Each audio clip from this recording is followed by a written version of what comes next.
Hi, I'm Gerard O'Brien and I'm wearing the Essendon jumper that my sister sent me in the mail. I'm very excited about that. Also, very excited about this wine right here.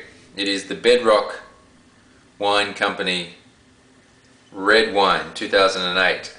Started by a guy called Morgan Twain Peterson, who is the son of the family that started Ravenswood Wines in Sonoma. Only around 400 cases of this particular wine produced, but he also does a few others, some Syrahs, Pinots and the like. Now what the basis of this being a red wine is that it's a field blend.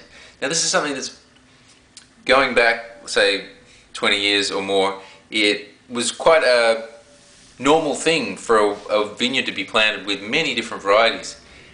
This ensured that the grower had plenty of options. If one grape didn't ripen, there were others available.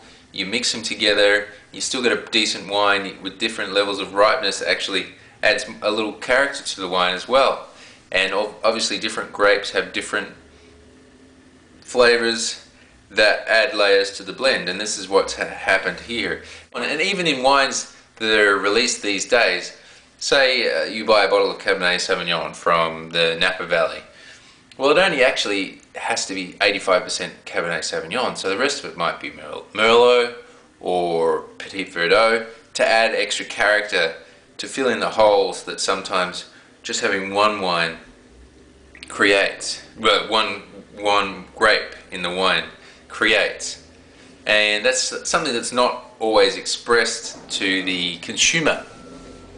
This vineyard, by the way, is stated to be 120 years old, some of the vines in there, which is very old.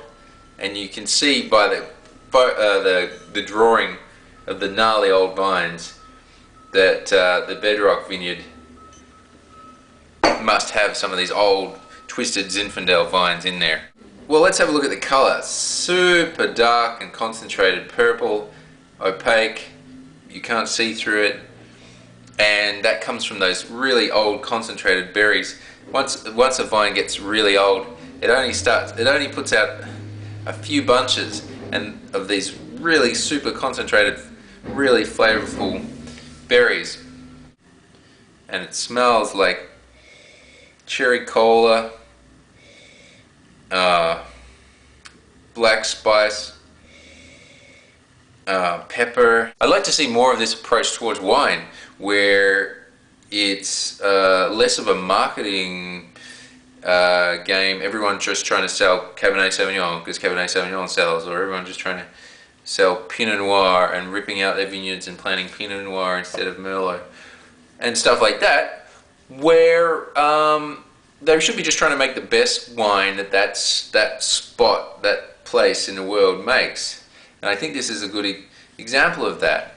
The vineyard is being planted with these varieties for 120 years. It works, and they make wine from the grapes that are there. So that's it for today. Thank you very much. Till next time, cheers.